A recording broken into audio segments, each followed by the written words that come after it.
1 Pedro capítulo 1, do verso 1 ao verso 9. O texto também será projetado, faremos uma leitura alternada desse texto.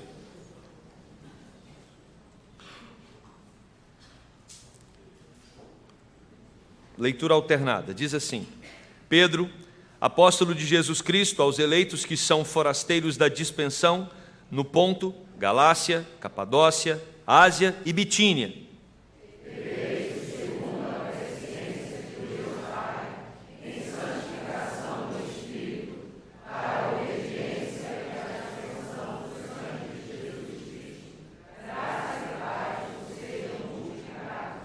Bendito o Deus e Pai de nosso Senhor Jesus Cristo, que segundo a sua muita misericórdia, nos regenerou para uma viva esperança, mediante a ressurreição de Jesus Cristo dentre os mortos.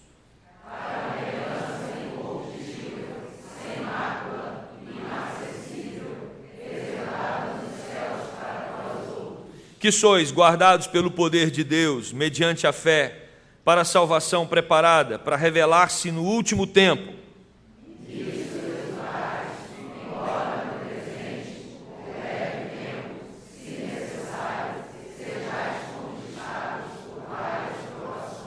Para que, uma vez confirmado o valor da vossa fé, muito mais preciosa do que o ouro perecível, mesmo apurado por fogo, redunde em louvor, glória e honra na revelação de Jesus Cristo.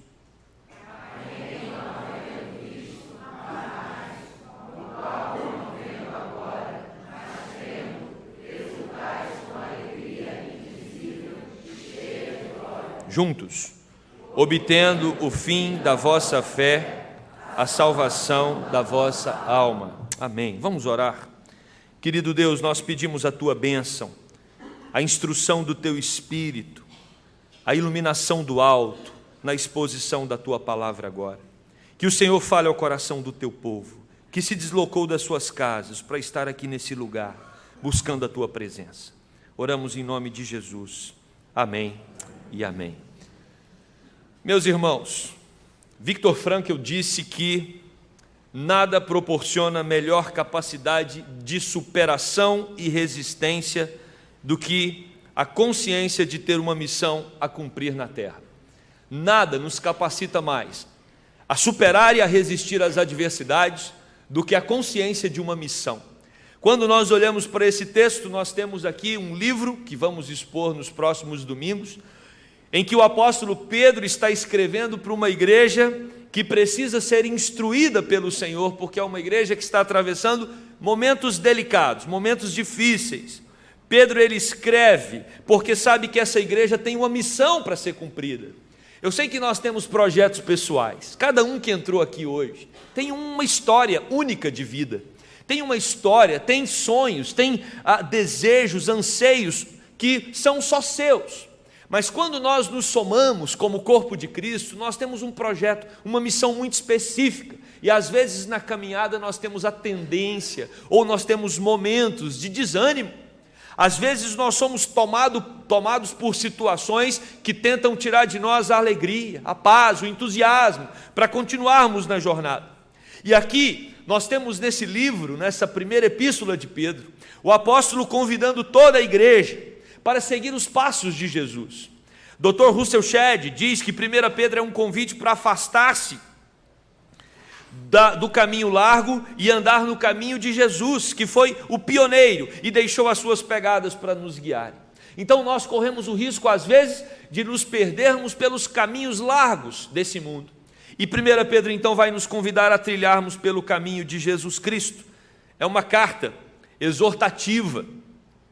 Pedro vai orientar a igreja para viver encorajada e também tendo a noção de que Deus há de derramar consolo nos momentos difíceis. Essa carta está sendo direcionada à igreja da Ásia Menor, hoje Turquia. É provável que os leitores ali fossem pessoas novas na fé, pessoas que estavam começando ali nos primeiros passos da caminhada cristã. Eles poderiam não compreender uma teologia, que é uma teologia um pouco mais desenvolvida, que demora um pouco mais de tempo na nossa vida cristã para entendermos que é uma vida marcada pelo sofrimento e um sofrimento que produz santidade. É complicado entender o sofrimento. Talvez um dos temas mais difíceis da nossa jornada, da nossa vida. Entender por que em alguns momentos as coisas se complicam. Em algum momento nós sentimos que perdemos o controle. E você sabe qual foi talvez o momento mais tenso que você já viveu na vida até aqui. Diante de um problema que você olhava para esse problema e você o percebia como algo enorme, gigante, e você se sentiu impotente diante dessa situação.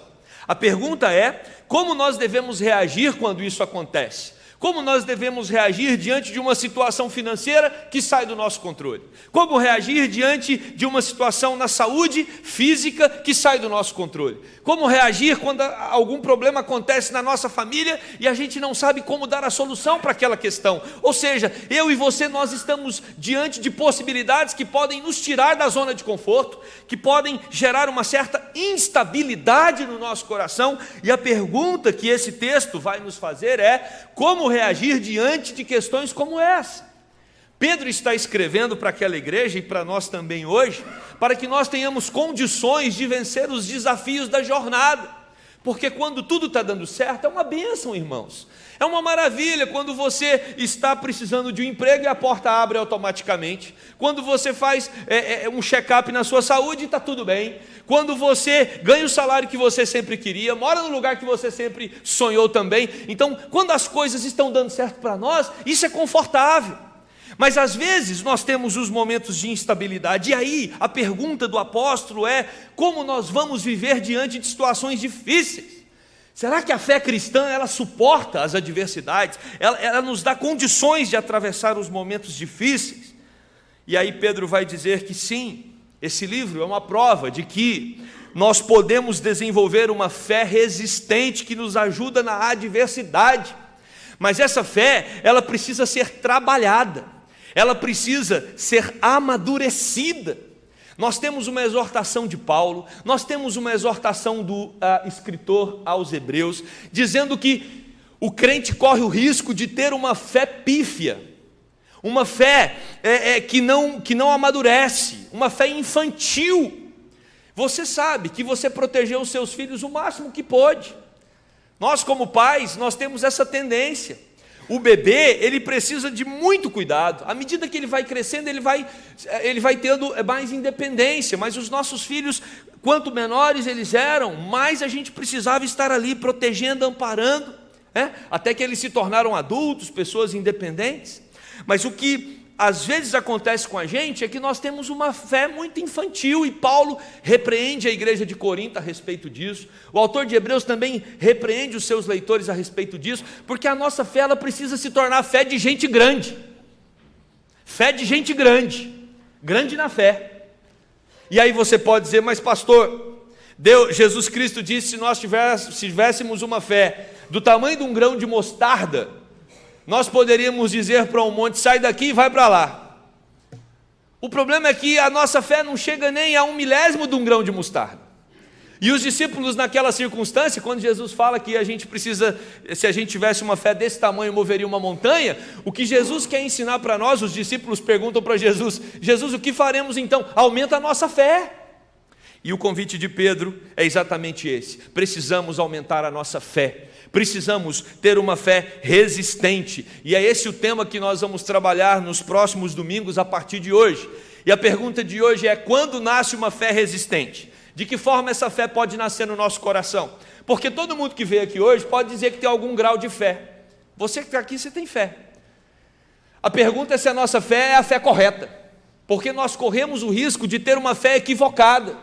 Nós corremos o risco de termos uma fé que está focada no objeto errado.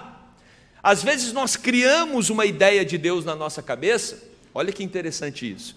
Para mim é um dos riscos de idolatria mais grave que nós corremos. Nós criamos um Jesus, ou nós criamos um Deus na nossa cabeça que não é o Deus bíblico. E se nós criamos um Jesus ou um Deus na nossa cabeça que não é um Deus bíblico, ele é um ídolo, ele é falso. E às vezes nós depositamos a nossa fé nesse Deus que nós criamos na nossa cabeça. Nós depositamos a nossa fé em algo que é menor do que nós. Meu querido, se você deposita a sua fé em algo que é menor que você, essa fé não vai resistir. Às vezes nós temos uma fé, e essa é uma fé muito comum nos nossos tempos, uma fé na fé. Eu tenho fé. A pergunta é, você tem fé no quê? Eu tenho fé, eu acredito que as coisas vão dar certo. Eu tenho certeza que vai dar certo. Não, mas a fé é no seu pensamento positivo. O pensamento positivo, eu confio, eu acredito, eu creio com a minha mente que as portas vão se abrir. Não, isso é uma fé na fé. Isso também não te leva a lugar nenhum. Por isso o apóstolo Pedro vai nos ensinar que nós precisamos ter a fé correta. Quando nasce uma fé resistente? Quando nasce uma fé que suporta as adversidades do dia a dia? Pedro vai dizer em primeiro lugar, quando nós entendemos a nossa identidade. A gente precisa saber quem nós somos. E Pedro sabe quem ele é. O texto começa dizendo, versículo 1, o nome do autor do livro. Pedro. Quem está escrevendo é Pedro. Quem é esse Pedro? Um Pedro que tem uma origem. Ele sabe de onde ele saiu. Ele era um pescador. Um homem simples, como nós, que tinha a sua profissão, que tinha a sua renda, que tinha a sua família, que tinha as suas responsabilidades, até um dia em que Cristo chamou, e chamou também André, o seu irmão, para eles serem discípulos de Jesus. E Pedro então, ele entende esse movimento, ele obedece a esse movimento, ele segue esse movimento, e ele deixa a sua terra natal, a Galileia, para se tornar um apóstolo de Jesus. Pedro sabe quem ele é, ele sabe do seu chamado, e aqui ele vai dizer que ele é um apóstolo. O apóstolo, ele foi...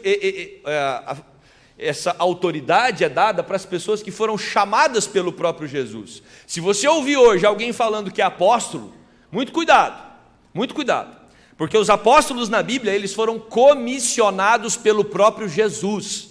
Apóstolo Pedro foi chamado, e mais, foi chamado para ter a mesma autoridade que Jesus. O apóstolo falava, e quando ele falava com a autoridade de Cristo, porque Cristo deu essa autoridade aos apóstolos.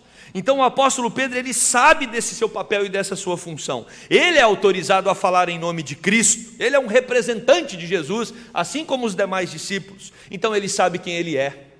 Mas, meus queridos, nós também precisamos saber quem somos. E o texto diz no verso 2, quem somos, a nossa identidade. Eu e você precisamos entender qual é o nosso lugar no corpo de Cristo. Para quê? Para que tenhamos uma fé sólida, consistente. E aí o texto vai dizer no verso 2 que nós somos eleitos segundo a presciência de Deus Pai.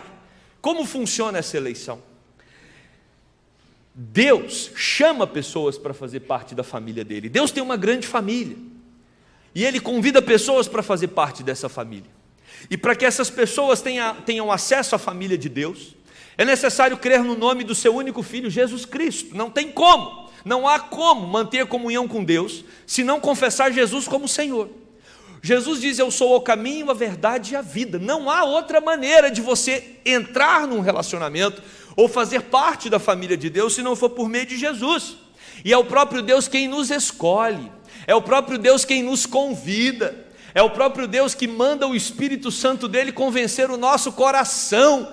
E o Espírito Santo vem de maneira doce, de maneira gentil, dizer a mim e a você, volta para a casa do Pai, venha ter relacionamento com Deus. Isso é fruto de um tratamento do Espírito no nosso coração, quando Deus nos convida para fazer parte da sua família. O texto vai dizer que isso acontece na presciência de Deus. O que quer dizer presciência de Deus? Presciência de Deus significa que isso aconteceu na eternidade, como fala Paulo aos Efésios, porque Deus nos escolheu antes da fundação do mundo. Isso pode te confundir um pouco. Como pode Deus me escolher antes da fundação do mundo? Como pode eu ser salvo antes da queda? Como pode Deus me separar para ser filho dele antes do mundo existir? Meus queridos, para entender isso, é necessário trazer à nossa mente o fato de que foi Deus quem criou o tempo. Presente, passado e futuro é uma criação divina. Gênesis 1, no princípio criou Deus os céus e a terra. Ali houve o primeiro dia, segundo dia, ali o tempo começa. Deus não está preso a esse tempo. Olha que Eu acho essa teologia fantástica, apesar de ser difícil de ser compreendida, a nossa mente não consegue captar toda a ideia dela, mas o que dá para a gente captar é fantástica a teologia, porque ela vai nos ensinar que, se Deus estivesse preso dentro do tempo como nós, Deus seria menor que o tempo, e se Deus é menor do que o tempo, não foi Ele que criou o tempo, então o tempo é alguma coisa mais forte do que Deus. Nós não cremos que o tempo é mais forte do que Deus. Deus é o criador do tempo. A Bíblia vai dizer que para Deus há um outro tempo. O nosso tempo é o cronos, cronômetro, cronológico. O tempo de Deus é o kairos. Deus tem um outro tempo, porque Ele é maior do que o tempo. Ele não está preso ao passado, presente e futuro. O máximo que a gente pode chegar para entender essa teologia é o presente constante. A ideia de que Deus vê tudo no mesmo instante. Deus vê o ontem, o hoje e o amanhã no mesmo momento. Por isso que Deus não é surpreendido por nada. Tudo o que acontece está debaixo do controle, da percepção, da visão e da ciência divina. Então o nosso Deus é o Deus que criou o tempo. Ele está além do tempo. Por isso que a Bíblia vai dizer que um dia para Deus é igual a 1000 anos. 1000 anos igual a um dia. Ou seja, Deus ele não se limita aos nossos dias na terra. Isso tem que trazer conforto ao nosso coração. Porque Deus, Ele sabe da sua vida, tanto antes de você nascer, quanto do seu amanhã. Por isso não precisa você se preocupar. O seu amanhã está tão descoberto diante dos olhos de Deus, como está o seu ontem. Tudo está no controle absoluto de Deus. Salmo 139. Davi vai dizer que todos os nossos dias estão escritos, determinados, nada surpreende Deus. E o que nós precisamos nos lembrar é que esse Deus é bom. Não podemos perder a noção da bondade de Deus. A Bíblia insistentemente nos revela acerca da bondade de Deus. Deus é bom. Deus quer o nosso bem. Deus cuida de nós. Deus nos ama e ama muito. E quando nós entendemos isso, nós descobrimos a nossa identidade como eleitos segundo a presciência de Deus. Deus escolheu você para fazer parte da família dele num conselho eterno. Você é especial, você é importante, e a sua importância está no fato de Deus ter te chamado para fazer parte da sua família. Por isso, o texto vai dizer que você é santo, você é separado por Deus, separado do pecado, separado do mundo, separado do príncipe rebelde desse mundo, Satanás, e você é separado para uma vida de santificação no Espírito. É o Espírito Santo quem trabalha em nosso coração para nos santificar. Para quê? O texto nos responde: para nos tornar pessoas obedientes. Então nós temos uma identidade e não pode ser confundida. Nós somos eleitos, somos separados para sermos obedientes e fomos limpos pela aspersão do sangue de Cristo. O sangue de Cristo nos torna alvos como a neve. A ideia aqui é que uma vez que o sangue de Cristo foi derramado sobre nós, nós agora temos o perdão dos nossos pecados e nós temos livre acesso à presença de Deus. Essa é a nossa identidade, filhos de Deus que têm acesso à sua presença. Tem um dado importante para ser destacado nesses 2 primeiros versículos de 1 Pedro. Nós temos aqui a Trindade trabalhando, a Trindade operando no resgate dos eleitos de Deus. O Pai é quem inicia o processo de salvação, escolhendo e prevendo. O Espírito Santo introduz os crentes na comunhão santificadora, e o Filho é quem derrama o sangue para nos lavar de todo o pecado. Olha que lindo, em 2 versículos, Pedro já fala a respeito do trabalho e do ministério da Trindade no resgate do homem pecador. Então, em primeiro lugar, se nós queremos ter uma fé resistente, precisamos entender a nossa identidade. Eleitos, filhos, separados para uma comunhão com Deus. Em segundo lugar, se nós queremos ter uma fé resistente, nós precisamos também entender o impacto da misericórdia de Deus nas nossas vidas. Olha o que diz o versículo de número 3. Bendito o Deus e Pai de nosso Senhor Jesus Cristo, que segundo a sua muita misericórdia nos regenerou para uma viva esperança, mediante a ressurreição de Jesus dentre os mortos. Deus é misericordioso. Nós não podemos perder a perspectiva da misericórdia de Deus e o impacto dessa misericórdia nas nossas vidas. E aí eu preciso entender o que é misericórdia. Misericórdia não é só uma expressão que você usa quando leva um susto, né? A minha mãe fala misericórdia quando ela assusta. Eu testei isso várias vezes na minha adolescência. Misericórdia, né? E o que é misericórdia? Misericórdia é quando Deus não nos pune como nós merecemos. Nós merecemos o juízo de Deus, a ira de Deus, porque nós pecamos contra Deus. Mas Deus, com a sua justiça, a justiça divina, ela é filtrada pela misericórdia. Por isso que a misericórdia de Deus é a causa de não sermos. Essas misericórdias, elas se renovam a cada manhã. Então você precisa acordar todos os dias com a plena convicção no seu coração: Deus será mais bondoso comigo hoje do que eu mereço. Todo dia, todo dia, Deus será mais bondoso comigo hoje do que eu mereço. E aí eu convido você a fazer um retrospecto da sua vida. Não sei se você tem 30, 40, 15, 20, 80, 90 anos. Olha para a sua história de vida, para a sua biografia, e veja se as misericórdias de Deus não se renovaram na sua vida a cada manhã. E veja se você não tem as pegadas de Deus cuidando de você a todo momento. Nos momentos de tensão, que você não via saída, se Deus não te pegou pela mão e te conduziu e te apontou o caminho. É disso que o apóstolo Pedro está falando. Precisamos construir uma vida com Deus marcada pelo impacto da misericórdia. Deus é misericordioso. Essa misericórdia promove a regeneração, novo nascimento ou renascimento. Nós somos novas criaturas em Cristo Jesus. Só o sangue de Jesus é capaz de apagar o nosso pecado. Só o sangue de Jesus é capaz de tirar os nossos traumas por causa de coisas absurdas que nós fizemos no passado. O sangue de Jesus, ele remove qualquer pecado, os mais escondidos, os mais ocultos. Jesus nos purifica deles. E esse é o convite de Pedro: olhar para a misericórdia que produz a regeneração. Essa regeneração, diz o texto, produz uma viva esperança. Esperança que é garantida pela ressurreição. Nós temos uma esperança que é garantida pela ressurreição. E o texto nos diz que essa esperança é viva.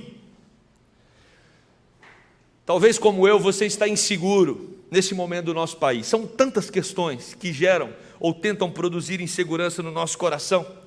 A gente olha para esse governo e a gente fica aí: será que vai dar? Será que não vai dar? Será que aprova essa previdência? Será que não aprova? E se aprovar, será que é tudo isso que eles estão prometendo mesmo? Nós ficamos como leigos que somos no assunto. Talvez um ou outro aqui, né, não seja leigo, mas a maioria dos brasileiros, a maioria é leiga, e a gente fica olhando para tudo isso. Será que eu deposito a minha esperança nessas questões? Será que o Brasil um dia se alavanca como um país? A angústia às vezes nos toma, e aí de repente nós podemos ser frustrados. Quando nós depositamos os nossos corações em coisas desse mundo, corremos um alto risco, porque esse mundo, como diz a palavra de Deus, está todo sedimentado sobre a areia. As tempestades a qualquer momento podem derrubar as casas, os edifícios que são estabelecidos sobre a areia. Mas o que o texto está nos dizendo é que uma fé resistente é construída sobre uma rocha, uma viva esperança. Não é uma esperança que morre. Ninguém pode matar a nossa esperança. Sabe por quê? O texto diz: porque ela foi conquistada pela ressurreição de Cristo Jesus.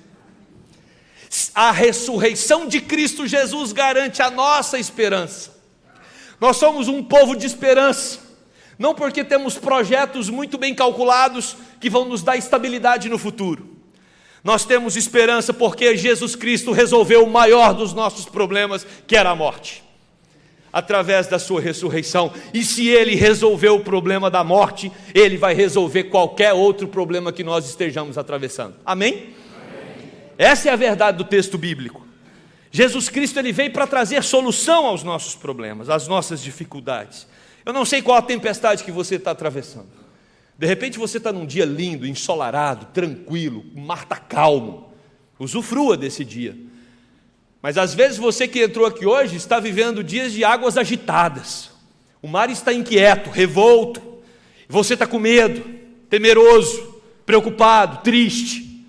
A palavra de Jesus para você nessa manhã é: tranquilize o seu coração, por uma razão muito simples. Ele trabalha com a viva esperança. Ele veio para produzir esperança real e verdadeira em nossos corações. E é esse Espírito Santo de Deus, presente em nossos corações, que vai confirmar essa viva esperança. A regeneração nos conduz para uma herança, não só para uma viva esperança. Você tem uma viva esperança por causa da ressurreição, que te faz olhar para frente, te faz olhar para uma herança incorruptível. A ideia de incorruptível é que nós temos uma herança que não pode ser decomposta e nem deteriorada. A nossa esperança, a nossa herança, melhor dizendo, ela não se perde com o tempo. Além dela ser incorruptível, ela é sem mácula, ela não tem maldade, ela é despoluída. Além dela ser despoluída, essa nossa herança é uma herança imarcessível. E o que quer dizer? Quer dizer que não murcha, não murcha. Jamais vai perder a sua beleza e o seu frescor. Essa semana, que está começando, é dia de comprar flores. Amém, irmãos? Dia 12.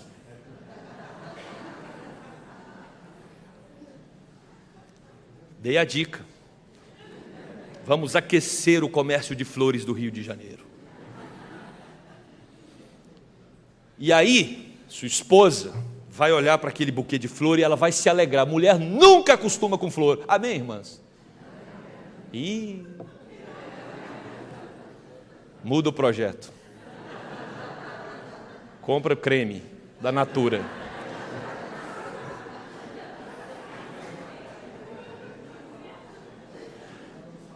Antigamente, mulher nunca se acostumava com flores. Só que a flor, quando a mulher ganha aquele buquê lindo, ela fica toda feliz. Mas aonde vai estar esse buquê daqui 5 dias, meus irmãos? No lixo. Não tem nada que dói mais ao coração de um homem.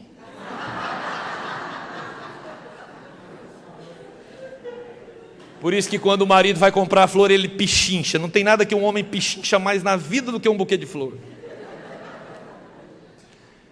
Porque a flor, por mais bela que ela seja, que sejam flores colombianas, vermelhas, lindas. Outra dica. A semana vai ser puxado para mim, Isabela. Senão eu vou ser hipócrita, né? Falo para fazer e não faço. A Isabela já está anotando ali tudo, ó. O que vai ser essa semana? Vai murchar. Por mais bonito que pareçam ser os seus projetos hoje, eles vão murchar. Tudo vai passar. Nós envelhecemos. Esse mundo se deteriora.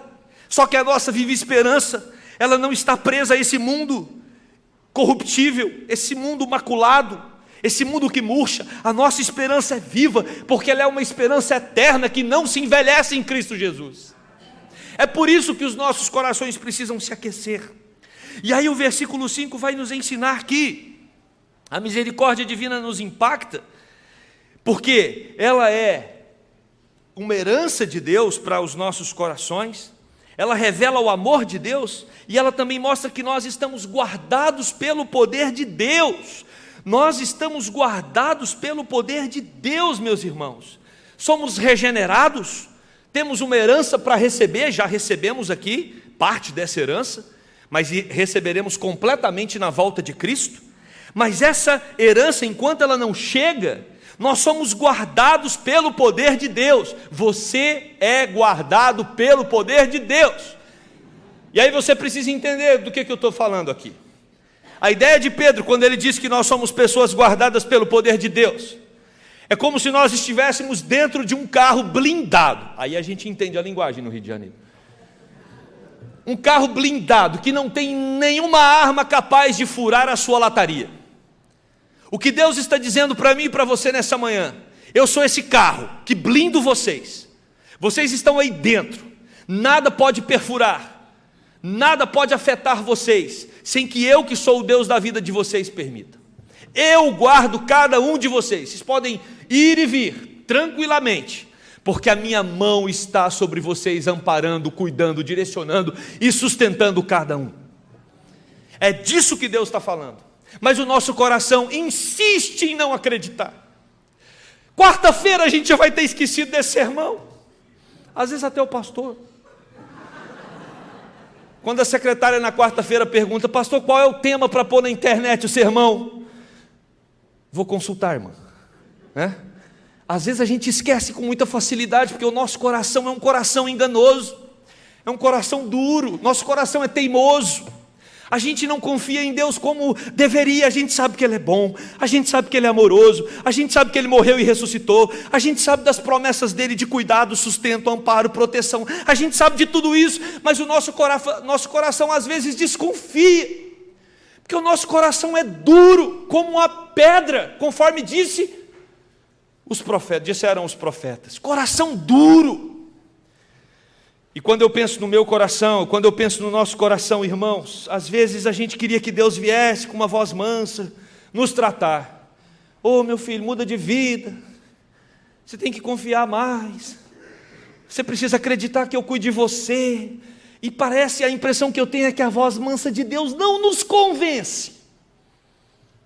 E aí Deus precisa usar outros recursos, através do Espírito Santo. Por isso eu tenho um símbolo muito vívido na minha mente, sobre uma ferramenta que o Espírito Santo usa para tratar os nossos corações, é a marreta. Marreta. Tem um outro nome que dá para aquele equipamento que trepida e quebra o concreto. Britadeira.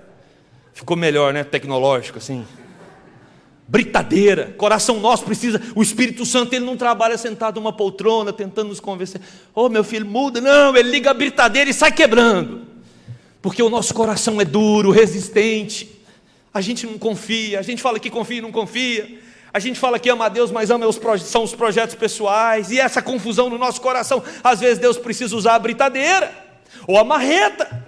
E aí vem o Espírito Santo com o seu poder. Por isso que é poder do Espírito.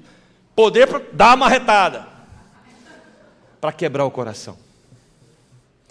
O profeta fala disso no Antigo Testamento. Eu preciso quebrar o coração de vocês. Não se quebra coração sem marreta, porque o coração é duro, petrificado.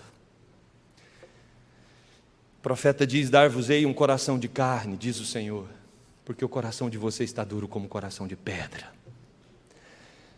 Resistindo em confiar, fala que confia, mas não confia, canta domingo, mas não vive segunda. E aí sabe qual é a marreta que o Espírito usa? O sofrimento. Está sofrendo? Está doendo? Está desconfortável? É Deus marretando, é Deus quebrando, é Deus falando para você: eu falei para você confiar, mas você ficou com essa fé de menino, você ficou com essa fé de criança, agora eu estou te convidando para um outro nível. Está desconfortável, está instável, está com medo? Então corre para mim, corre para mim. O Espírito Santo de Deus nos quebranta, para a gente depender de Deus. Não podemos esquecer que somos pó. Os nossos bisavós, a maioria já foram. Muitos dos avós aqui já foram. Muitos dos nossos pais já foram. E pessoas que às vezes estavam bem próximas de nós já foram. E nós também iremos. Você vai investir o seu coração no quê? No quê? Por isso que às vezes o Espírito Santo precisa nos saculejar para dizer: olha para Deus, porque Ele é a viva esperança. Não se perca nas distrações, não se perca nas ilusões desse mundo, porque a única coisa que é incorruptível, sem mácula, eterna, é Deus. E é isso que Pedro vem nos ensinar, a ter uma fé resistente. Para essa fé ser resistente, ela precisa estar apegada na misericórdia de Deus, entender que Deus se relaciona conosco dessa forma. Somos guardados por Deus mediante a fé para a salvação. Se o Espírito Santo tem trabalhado no seu coração, se você está confiante, você vai ter essa visão clara da blindagem de Deus sobre você. Nada poderá nos separar do amor de Cristo. Nada. Nada.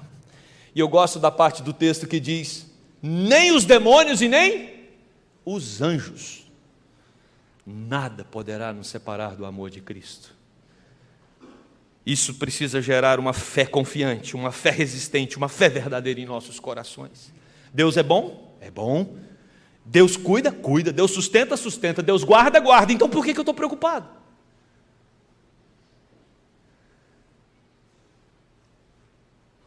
Por que eu estou com medo? Por que eu estou ansioso? Por isso que Jesus diz: não andeis ansiosos por coisa alguma, porque a ansiedade é falta de fé, é uma fé frágil. Precisamos confiar em Deus. E aí, olha que interessante, terceiro ponto: quando nasce uma fé resistente, essa fé também precisa ter uma perspectiva transformada. Olha, é claro, irmão, se eu sei da minha nova identidade em Cristo Jesus, agora eu sou um filho de Deus, eleito por Deus, salvo. Se eu sei que Deus age comigo com misericórdia, Ele sempre vai cuidar de mim, eu posso descansar o meu coração que Ele me blinda com a sua mão poderosa, porque Ele me regenerou, e agora eu tenho uma visão nova, uma visão eterna. Em terceiro e último lugar, nós precisamos então transformar a nossa perspectiva de vida. A gente precisa parar de se apegar às coisas desse mundo como sendo prioridade para a nossa jornada, para a nossa caminhada. Os nossos olhos precisam olhar para aquilo que é eterno. E isso vai produzir um sentimento em nosso coração. Qual sentimento? Começo do versículo 6.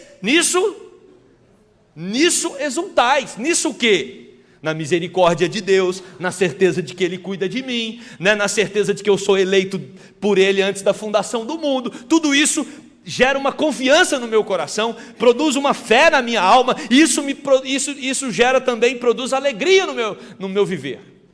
Então nisso exultais, na certeza de que Deus cuida e sustenta os seus filhos. E aí o texto podia parar aqui, mas se você prestar atenção na Bíblia, nunca para onde você quer. Não é? A gente gosta do primeiro capítulo de Jó, não gosta? Ali, os 2 primeiros versículos. Que Jó era um homem muito rico, que Jó tinha os filhos dele todos com saúde e fazendo festas. A gente gosta de ver Jó sendo um homem que tem ali a bênção de Deus na sua casa, um homem temente a Deus. Essa é a vida que nós queremos. Podia parar nos 2, 3 primeiros versículos, até que o que acontece? Uma enxurrada de problemas sobre Jó. Aí a gente não quer. Mas o problema, ou a questão central, é que nós vivemos num mundo que não tem como você evitar os problemas aqui. Não tem como você evitar. Você vive num mundo instável.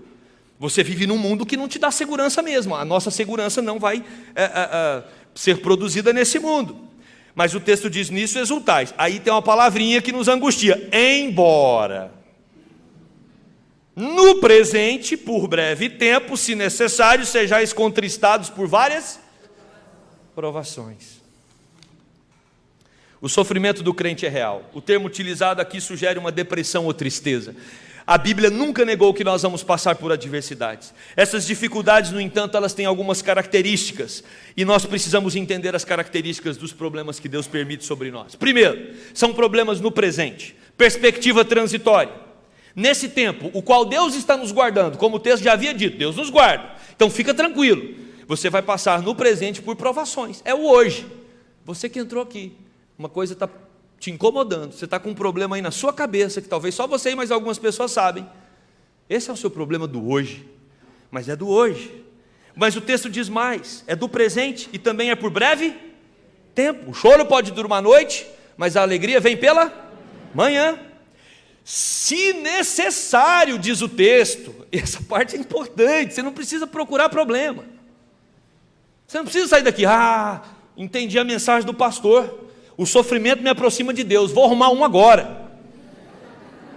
Não! Você não precisa ir atrás dele, ele vem até você. Ele vem até você. Ninguém precisa complicar mais a vida. As dificuldades, elas aparecem, não é? De repente elas aparecem. Por outro lado, não podemos ser ingênuos, achando, como diz James Fraser, ser simplórios achando que teremos uma navegação tranquila num mundo sem Deus. Por isso, vamos ficar contristados por várias provações. Quer chorar? Chora. A Bíblia nunca proibiu um crente de chorar. A Bíblia nunca proibiu um crente de sentir dor. Você pode ficar contristado por várias provações. É natural. O que você não pode perder é a confiança. Eu estou sofrendo, mas eu estou dentro desse carro blindado. Se você está dentro de um carro blindado por Deus, e tem problema dentro do carro com você, quem abriu a porta? Quem abriu a porta? O diabo, pastor. Não. Quem abriu a porta foi Deus. Nenhum problema vem na sua vida sem a assinatura e o carimbo de Deus. Nenhum. Ah, pastor, mas tem cara de que veio do diabo. Foi Deus que deixou também. Porque Deus manda até no diabo. O diabo não age do jeito que ele quer. Deus põe rédeas no diabo, limites no diabo. Porque senão a nossa vida seria muito mais complicada. Deus põe limites para o diabo atuar. Paulo fala que o espinho na carne dele era mensageiro de Satanás. Mas ele ora para quem tirar o espinho? Para Deus, porque ele sabe que quem manda no diabo é Deus. Então até as provações do inimigo, elas são permitidas por Deus. Se Deus abriu a porta para permitir que esse problema viesse na sua vida, é porque Ele tem um propósito. E qual o propósito? O propósito é fazer com que a sua fé se fortaleça. Olha o que diz o versículo 7. Tudo isso acontece para que o valor da vossa fé, uma vez confirmado, muito mais precioso do que o ouro perecível, mesmo apurado por fogo, redunde em louvor, glória e honra na revelação de Jesus Cristo. O que o texto está dizendo é, às vezes Deus abre a porta, permite o sofrimento, para que eu e você que estamos lá dentro, achando que nós estamos seguros, confortáveis e não podemos viver nenhuma instabilidade, Deus permite a instabilidade para que entendamos que quem nos blinda e nos guarda é Ele, e eu preciso confiar nele e não em mim mesmo. E as adversidades me lembram disso, que eu preciso correr para Deus, eu preciso desenvolver a minha fé e a minha maturidade cristã. E eu só desenvolvo, ou muitas vezes eu só desenvolvo a minha maturidade quando os problemas acontecem. Como uma criança ameaçada por uma cobra no campo, a reação dela natural é correr para os braços do pai. Quando nós somos ameaçados pelas adversidades, nós lembramos que existe um Deus e que Ele é o nosso único amparo, a nossa fortaleza, o nosso socorro presente nas tribulações. E aí a gente corre para o colo do pai. E louva, e bendiz, e honra, e glorifica, porque sabemos que Ele nos acolhe e nos protege. O verso 8 e 9 terminam dizendo: a quem não havendo visto vocês amam, no qual não vendo agora, mas crendo, exultais com alegria indizível e cheia de glória, obtendo o fim da vossa fé, a salvação das nossas almas. Qual a razão das dificuldades? Lembrarmos que temos um Deus que nos ama e que nos salvou. Lembrar que as nossas almas serão salvas. Qual o objetivo dos problemas na nossa vida? Nos atentar para o fato de que a nossa esperança não está aqui, mas está na vida eterna. Isso vai trazer alegria ao nosso coração. Você olha para o problema, ele é maior do que você. Você olha para Deus e você sabe que o seu Deus é muito maior do que o seu problema. Aí você descansa o coração e se alegra. O problema é quando você olha para a sua adversidade e você fica nessa luta, porque ela é maior do que você sabe que não vai vencer, aí isso gera tensão, angústia, preocupação, desespero, porque o problema é maior do que você. O convite de Pedro para nós é: olhem para Deus, desenvolvam uma fé resistente, porque aí o seu problema vai ficar pequeno, não diante dos seus olhos, mas diante dos olhos daquele que tem todo o poder, e Ele é quem cuida da sua vida. Ele é quem sustenta você. Eu quero concluir esse sermão. Uma fé resistente, ela nasce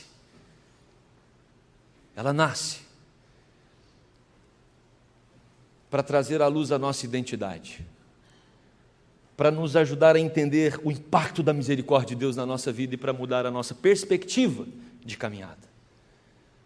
Por isso, uma missão é tornar essa fé resistente cada vez mais uma verdade na nossa caminhada. Você precisa ter uma fé que resista às adversidades. Isso é uma fé madura. E uma resistência com alegria que gera louvor. Você olha para a adversidade e você fica tranquilo, porque você sabe que Deus está com você. Ele pagou um preço muito caro para te trazer para a família dele. Ele não vai brincar com você. Deus não brinca com a cruz. Se Deus entregou o seu único filho Jesus para morrer numa cruz por você, para tirar a morte do seu caminho, você acha que Ele não vai cuidar dessas partes menores que você está sofrendo? Claro que Ele vai. Você entrou aqui hoje com qual problema? Você está preocupado com a sua saúde? Deus cuida dela. Você está preocupado com a sua família? Ela está no controle de Deus. Você está preocupado com seus recursos financeiros? Deus prometeu que não ia te desamparar. Você está preocupado com o quê? Lançai sobre Ele toda a vossa ansiedade, porque Ele tem cuidado de vós. Uma fé resistente é uma fé de gente que sorri, porque sabe que Deus está no controle de tudo, mesmo que você esteja totalmente fora do controle. Ela confia no Deus que tem todo o controle, e que essa fé seja uma realidade na nossa vida. Amém? Vamos orar?